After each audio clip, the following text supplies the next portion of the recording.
Hello, and welcome to Recent Activity, your new favorite entertainment review podcast that attempts to cover every film, every show, all at once. I am your co-host, Andrew Morgan. With me, as always, is a man who recently applied for his CPA license to kill, Mr. Shane Beauregard. How are you, sir? I am doing well, sir. I am doing well. I like that. Thank you. I was trying to figure out a way to combine those, and I was so proud of myself. So I'm glad you enjoyed it. Because as you may have determined, we will be talking about The Accountant 2, which is the sequel to, gosh, how long has it been? 2018?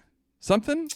I think 8 years. Yeah, something like that. Right? Just like they mentioned in the movie. They did, but I feel like it came out 16 or 17 or 8, one of those. It was a while ago, because I know it was pre-COVID, but it ended up being more of an at-home hit than it was in the box office. And here we are, where Artist Equity took up the mantle and created a sequel that they just had to have, right?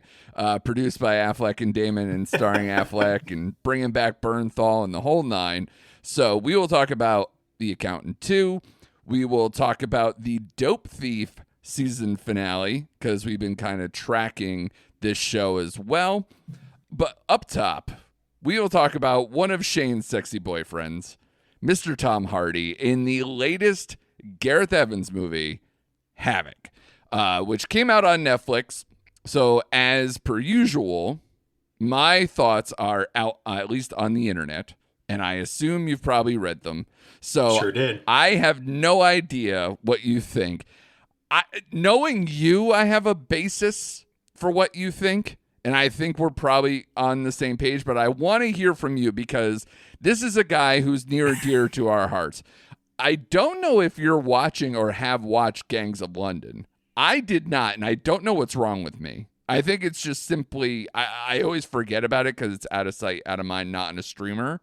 But how many times do we just say The Raid is the blueprint for every modern action thing that we love, and this is the man who did it? And we even are fans, I believe, both of us, of Apostle, which also came out on Netflix, I believe, somewhere around 2019-ish, 2018, somewhere around there, too, where he stepped out of his genre and made more of just a straight-up kind of cult horror movie.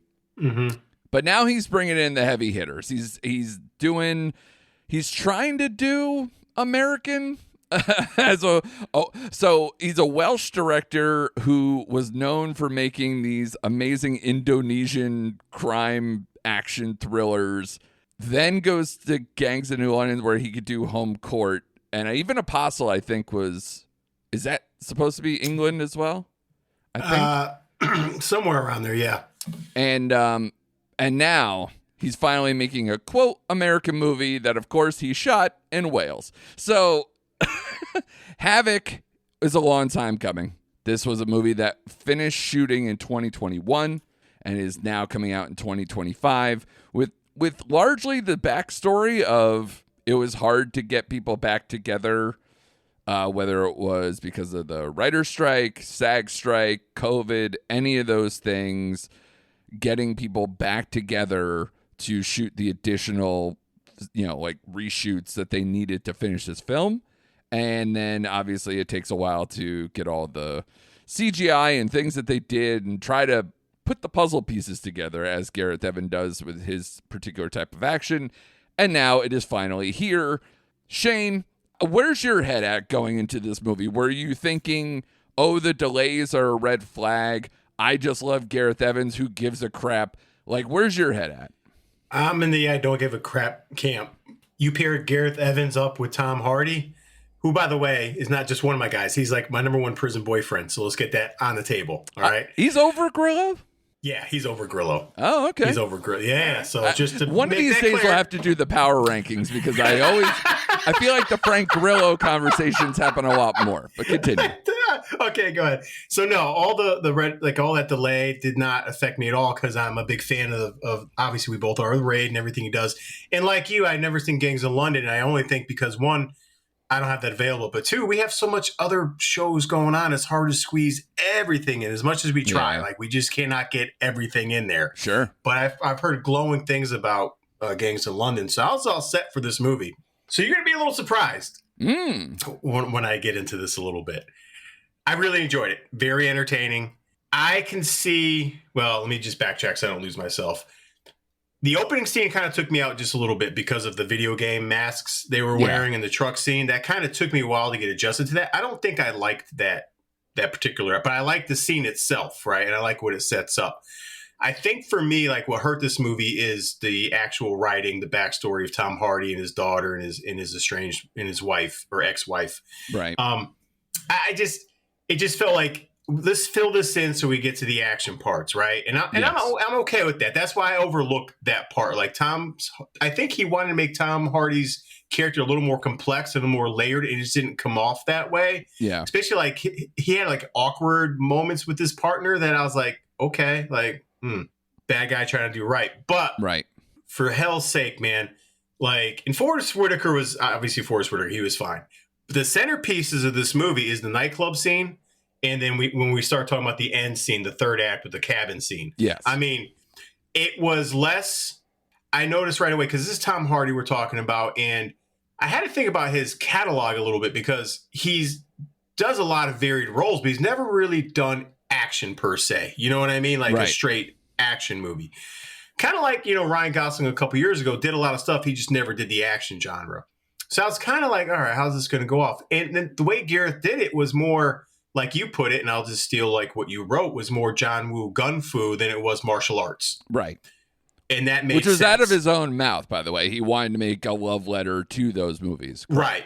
Yeah. And you can totally see that transpire on screen because I think that fits Tom Hardy more than him trying to go out there and do martial arts stuff. It just wouldn't have worked for me. Totally. He's a blunt instrument. Yes. Yeah. And he shows it in here. Also, I just like to say Timothy Olyphant, which is another one of my guys. I may feel the only way. I just felt like he was out of place in this movie. Like, I don't know why. I just didn't. It just didn't like seem like his movie he fits into. You know what I mean? Like, I don't know. I just had that vibe from him the whole time. I'm like, I'm glad you're here, but like, this isn't like your kind of thing. Like, I don't know. It just kept throwing me off. But holy crap! Like again, the nightclub scene.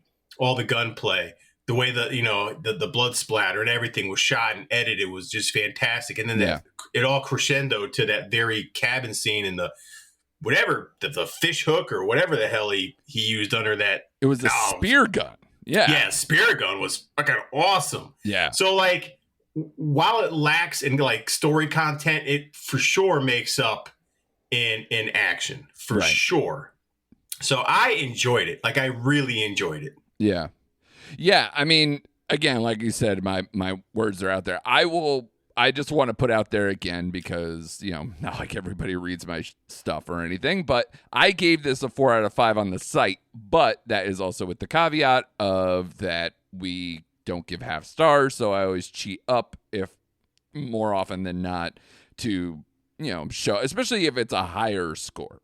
I think this movie's a 3.5 because for all the reasons you just said, the action, my big thing with action movies, especially a guy like this, if you're elite at something, it's really hard for me to give you any lower probably than a 3.5. Whether it's you give elite performances, you're elite at shooting action, you're inventive, all those things matter a lot. You are absolutely correct. I hated most of the CGI in here. Those scenes where the tractor trailer thing in the beginning, or whether it's other chases, car chases, stuff in the street, it's all because he just wanted to shoot in Wales with his Gangs of London guys so badly that he was like, it'll be anywhere American, we'll just shoot it however we think and just mock everything else. And I think that was a mistake. And because it just doesn't look real at all. It takes you out. It doesn't really match the Yakuza vibe or Triad, vibes, or like that kind of gang warfare. And I think it's also a mistake that like usually a time and a place can give you added value to your movie. And this one didn't have that kind of thing, and it didn't really work in that. But once you get into all the action, you could shoot that anywhere. I mean, I love the way he shoots because he admits he's like, I don't shoot wide coverage. He's like, I don't give a shit. He's like, you lose the plot and you usually lose a lot of momentum in those scenes. If you treat it like you like storyboard it to death and just go puzzle piece, puzzle piece, puzzle piece, puzzle piece, he's like, you can't lose any momentum and you get the kinetic energy that you get in his films with that kind of action because of the way he shoots and cuts it. And he cuts his own action scenes. So this man knows exactly what he's doing in those, and I respect the hell out of him for it. I didn't entirely love Hardy in here because I thought it was a little too, I don't know. He just seemed, they're trying to make him broken, and I don't think he plays broken particularly well because he always does it with a hint of crazy and some weird accent that just throws you off to any kind of nuance of performance. And this one is probably right up there with that kind of attitude. Yeah, they didn't give him, like, he didn't convey any of that brokenness or emotion that you would get. Like I said, that's why the daddy-daughter stuff just missed for me. Like, he seemed, like you said, almost flippant about it. Like, you know what I mean? Like, well, even the hauntedness coming off that, scene with his crew that he's no longer really with and kind of being put under the thumb. Like, some of it worked, a lot of it did not. Yeah, it just missed that emotional punch that sometimes you get when you really like care for a character. I didn't have that with the Tom Hardy character. Like, I wanted to see him kick ass. Yeah. But like, I didn't like, you just didn't have that connection with him, like you said. So I'm glad you pointed that out. Also with the city, and I didn't know they filmed it where he filmed it. Yeah. The whole time, I'm like, what city are we supposed to be in? I felt like we're in like almost like a dystopian Blade Runner town or something. It just felt like just weird. Like you said, it didn't have that connectivity.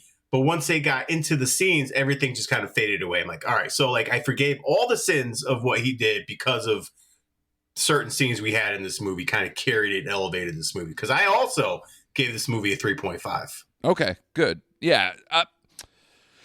I guess it's supposed to be kind of mock Chicago, sort of, but they never say anything and they never go any farther. I feel like, weirdly, even though it was shot back in 2021, but I guess based on when he was probably writing it, did you feel like it was a little like winking Trumpian too with the Beaumont character? So like, I don't know. I'm just kind of like over all those things lately too, where every politician mock-up is Trumpian. We talked about that a little bit with how they made Kingpin in the new Daredevil series and some other things, and it's just like it gets a little tired, but it's hard to judge him on that when this was supposed to come out so many years ago. Right. But I will say the man still is just an elite tactician. Oh yeah, absolutely. And you can't go too crazy about like all the edges, especially because I think that while it does lose some appeal, especially in the performances and especially in that first half, I rode with it the whole second half because not only that's where you get the most action, but it's also once they have all the pieces snapped together, the triads, his old crew, the backstory on that, everything is now locked in and you're just like, okay, now we're just going to go for broke for the next 45, 50 minutes and just buckle up. So yeah, you can call it a slow burn. You can call it, poor writing in the beginning or however you want to play it. But once everything's locked in, that second half rocks. So that's where I was just like, that's where you're getting most of the stars for me. Yeah, and I like Jessie Melee as Ellie's partner. Yep. Yeah. And I also, I'm not going to even try to pronounce her name, but I also like the actress who played Mia. I thought she had some fun moments in the movie, especially in the nightclub scene. Sure. The one that was getting away with Charlie. I can't pronounce her name. Yeah. So, but I liked her. I didn't really care much for the Charlie character, but no, I like the two females in here. Added it to me, but I agree with everything you said. I'm glad we're on the same page. Yeah. With this movie, so I wanted, I just love Gareth Evans. This is going to make me go watch Gangs of London which I don't have any time for, but you know. Exactly. But I agree with you. And I wonder if that's possibly on Netflix, because a lot of times the AMC stuff will bleed in to them. That's where it's on, eventually. Right? Yeah, eventually, like it will, but it takes time for it to get over to Netflix. Yeah, and I think their third season just started too, so now is a good time to probably try to play catch up and then try to catch it live or get back into the conversation. So if anyone's interested, anyone are big Gareth fans can get back into it, and I just hope that he has another movie locked and loaded because of how long he's been in it. But I just don't know how much of his time is, dedicated to Gangs of London, because he's only directed a few episodes, but it's like created by him, so it's a lot. So it's a lot of producing, I imagine, and everything else. Glad to hear we're on the same page with that. Let's talk accountant too, buddy, because I have a weird relation. I tried to give The Accountant a shot, like when it first came out on Netflix or whatever, when it hit streaming years ago. I watched like a little bit of it, fell asleep, wasn't really like locked in, didn't really like it, kind of just went, I probably just didn't like it, so I'll just never return to it. It's fine. And then this comes around, and there's a general excitement around it, and general excitement around the sequel. So, I was like, you know what? Let me just fire it up again. Let me just see. And I gotta say, like, it does have its charms. There are some things that maybe don't particularly work, and we'll get into them because some of them carry over to Accountant 2. But overall, I think the movie, especially again in the second half, once everything starts to get going, I think, that movie works. It's probably, again, like a 3.5 or somewhere in that range, 3.25, whatever, which I think is generally, I think the scores on a Letterboxd level or whatever.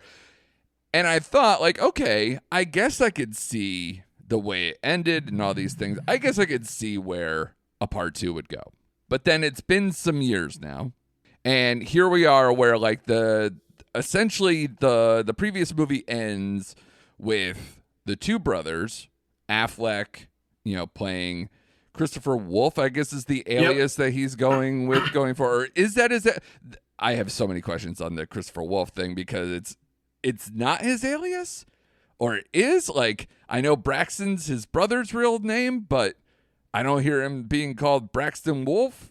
And I don't know if did they get separated with the whole thing? I am so confused on the name thing, but we'll get over that real fast. But we got Affleck playing Christopher Wolf and getting together with his brother Braxton, who they haven't seen each other in quite some time. At the end of the first movie, they have an interaction. I don't want to spoil the first Accountant for everybody, but they kind of leave it to where they're like, hey, glad you're back in my life. Let's hang out next week. I'll find you. And here we are 8 years later, and that never happened. And there's been no real contact. But now, the minute he needs a person for a particular mission, he calls his brother. So that's already an interesting conceit. But now we're talking about the death of J.K. Simmons' character, King, who used to run the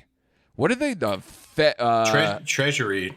Yeah, I know, but she calls it some particular, it's like a task force, whatever thing that she calls it now, the Fed Inc. or whatever it's called. But yeah, so now King is semi-retired. He's looking for a particular family, or like a child that's been missing from a family for 8 years or almost, something like that. And then when that goes awry, he gets murdered. So he writes on his arm, find the accountant or what have you. And now it gets back into Medina from the first movie, finds Affleck's Christopher Wolf, and then we go into the plot. He enlists his brother, and here we go. I did not have the relationship with this movie that I did with the first. And I know that sounds stupid because I just watched the other one. But I will say that it just doesn't have the same style. It definitely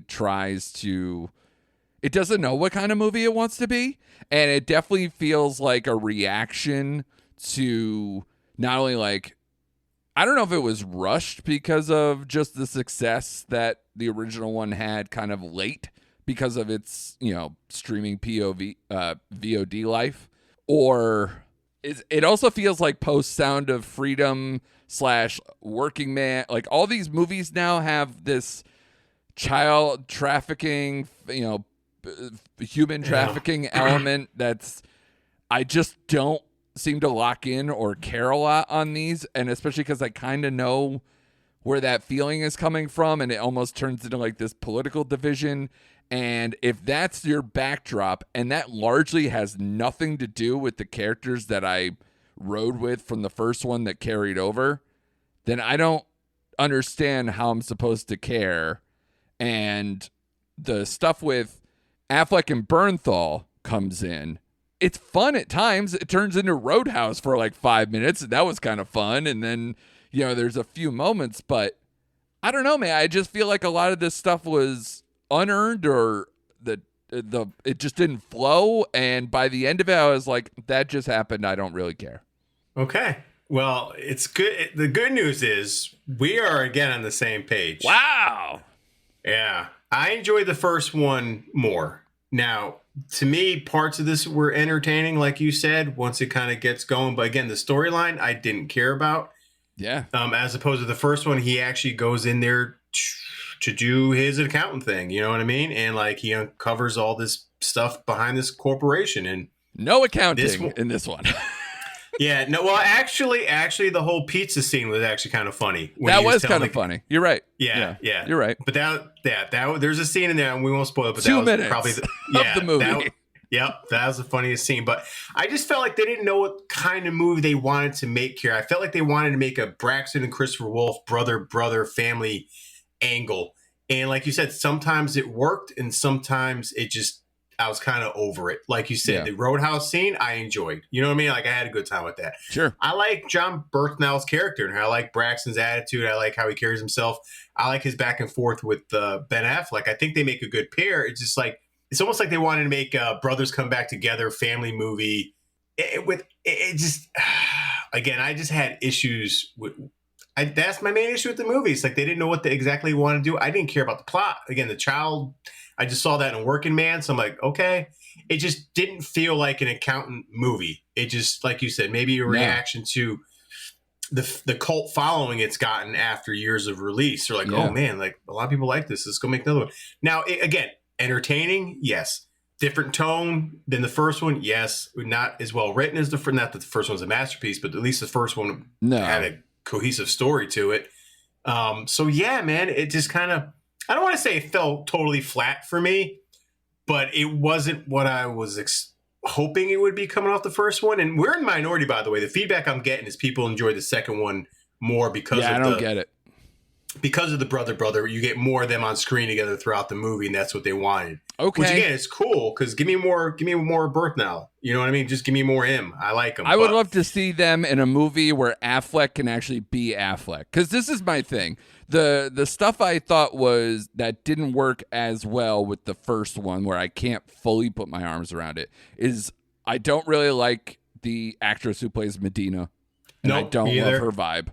Nope. And I also think I have a general thing with Affleck where I like him and Will Smith are the same thing to me, where they love to put themselves in movies where they get to be against type or just not like them as a personality. But they made their careers on the backs of their personality, that you just love them being them. Yeah. And then they just decided to fucking abandon that for no reason, or not do it anywhere near as often as I'd like them to be. And Affleck being a neurodivergent math whiz is like, what? It doesn't work for me. But at least in the first movie, they play it down, and they don't always just go into his personality stuff, or it's at least played just a little quirky, a little just like little jabs, and it doesn't go all in. This movie, because of the brothers dynamic, it's cringy. Now they're like playing with it like it's comedic, almost. Yes. And I'm like, and then you add the Harvard neuroscience thing or whatever, where you're literally just like, oh, we just have an army of kids who can outdo the cybersecurity of anything ever in the world because they're also neurodivergent.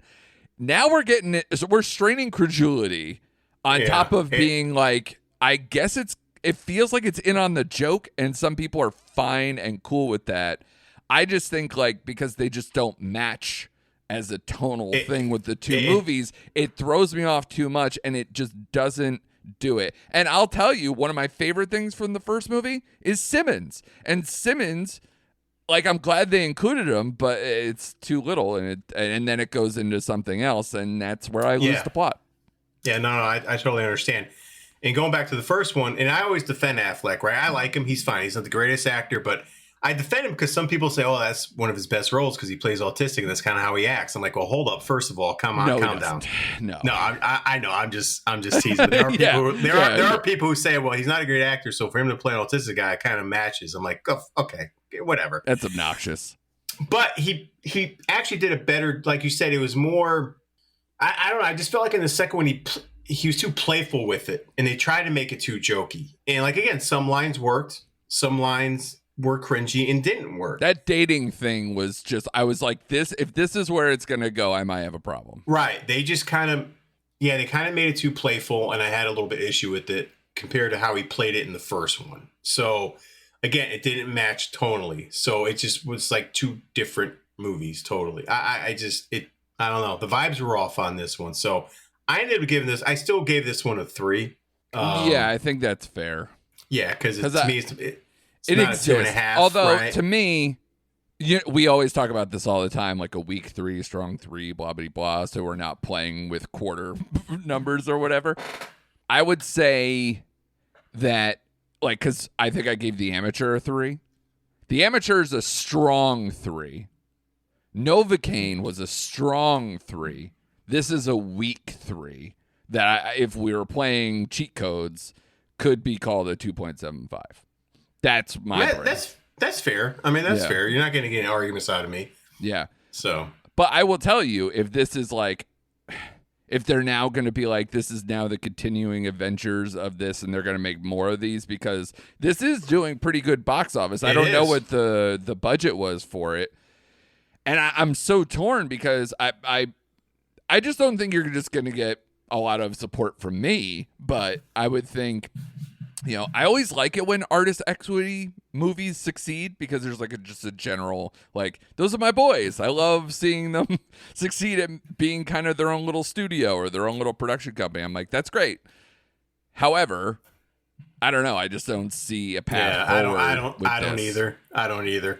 Yeah. And we could be wrong because God knows what Hollywood does these days. But like, I kind of wanted to end here and I'll be fine with it. I don't want a third one. I really don't. Sure. So I'm with you, man. Yeah. Especially if we're sliding backwards, how can we be so cavalier about it, right? Without because it's like, again, if we're just going to get more of the same, the brothers and Medina. Right. And I'm over that. Pass. I'm over Medina. Yeah, I'm over Medina at this point. Like, just move on from her. If they're going to do something else, it's like make it totally like in a separate, new characters, new whatever locations, whatever. I don't know. I just don't want to see it. It would have to be something so personal, like to them, to where Medina gets sidelines and it's just those two locking in for me to even care about a third one. And at this point, what is so personal? Because their mother's dead. Yep. The father, I have no idea, quite frankly. I think the father's passed away too. So it kind of like closes the loop a little bit. Closes that loop. Yeah, unless the father died of some mysterious circumstances. But that's all I got. Don't give him ideas. I'm Andrew. Just saying. I'm trying to help. It's my neurodivergent brain coming up with all these. I'm filling in the gaps. All right, man. Let's close it out here. Let's talk about Dope Thief because this is a show that I told you, like, I popped it on. I think it had like 2 episodes at the gate, 3 that were like the first 3 or 4 episodes of this show. I was like, This show is so fucking good.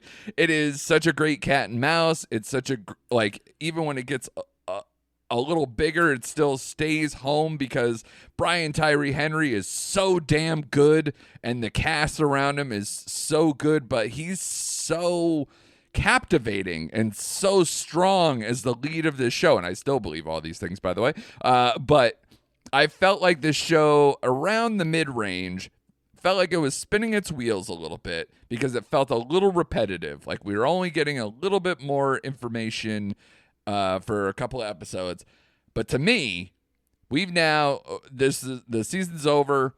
The last 2 episodes, I think, brought this series back for me. And now I kind of see the big picture, a little bit of where they're going. And now I think it can have legs to a second season where I'd be all in. And I think it really bookended this season very nicely. Where are you at, Shane? Jesus Christ, Andrew.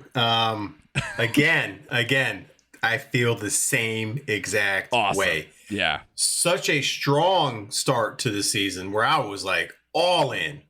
Again, as you said, a Wagner Moore, Manny, and the whole Ray. I love their dynamic together. Yeah.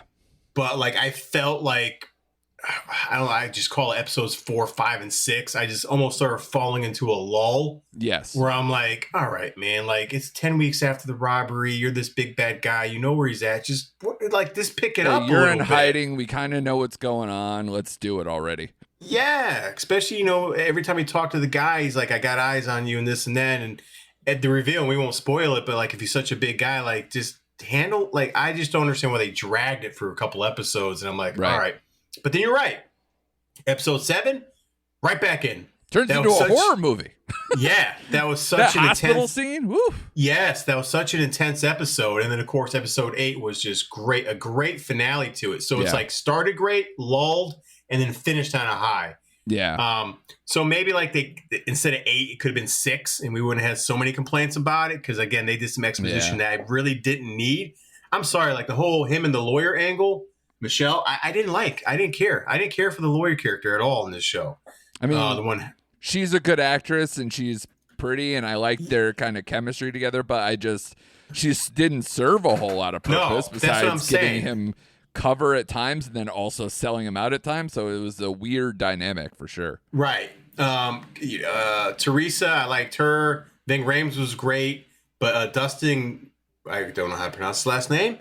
As Son Pham, his guy at the end, I really liked him as I like him a lot. Yeah. Especially when they involved him more into the show. It took me a while to figure. I'm like, I know that guy from somewhere. Freaking 21 Jump Street, like the original 21 Jump Street. Yeah, dude. I did not know that until I looked it up. Give him a mullet and an earring. Yeah, good to go. But once they got his character involved, and especially with him and Ray, I really liked that. Again, strong show, very strong show. Like a couple highlights, I think I laughed the hardest, and I don't know what episode it was, is when they sent those crazy gun guys with rakes when he found the hideout. That whole episode, that whole scene just had me dying. I was oh my God. Just a bunch of rednecks with big guns just wanting to just kill anything in sight. Yeah. Molotov cocktails. You're like, yes. And he's giving speeches about Sun Tzu and all this stuff. And I'm just like, oh my God. So it had some really great highlights in this show. I don't care much for how they end. Well, no, I don't want to spoil it. It's going to be an interesting path forward because it feels at one part a closed loop, but sort of having a loose they let end the breadcrumbs. Don't know how that's exactly going to play out. And again, that's why you're going to have to carry over to season 2. But is it rebuilding a network through him? Is like, because it's a very specific crime. Yes, that they're covering up. It's an inside, whatever. It's all interlinked with a bunch of different pieces of the puzzle that they build over the season. But a lot of those things do close off. So unless there always is another layer, right? There's always another wrinkle. And I think the writing is good enough, and the people in here, the performances are very good. And like I said, Tyree Henry, this might be the best thing I've ever seen him in. So, Yeah. and he's really good. I don't want to sound like that's an easy thing to say because I really liked him in Freeway. What was it? Not Freeway. What was the Jennifer Lawrence movie? Oh God, where he played the vet, or now you're gonna make me look it up. But yeah, we talk about him all the time, like because in the boxing movie I just watched, he was great. Like And even in Bullet Train, I thought he was probably the best thing of a mediocre movie. I guess that's like part of the combination of his career, where it's like this is the meatiest role he's ever had. He's rarely like the lead, and it's also like sometimes he's the best thing in a thing that's not that good. So it's hard to like champion him all the time or champion the stuff he's in all the time. But I would say that he's hitting his stride, and I love him. I love him in this, and I hope that they get. I think they might have been confirmed for another season. I'm not quite sure, but I hope they do, and because it's got the talent here with the creators and Tyree Henry, there's enough meat on the bone here, so I'm in for a season 2.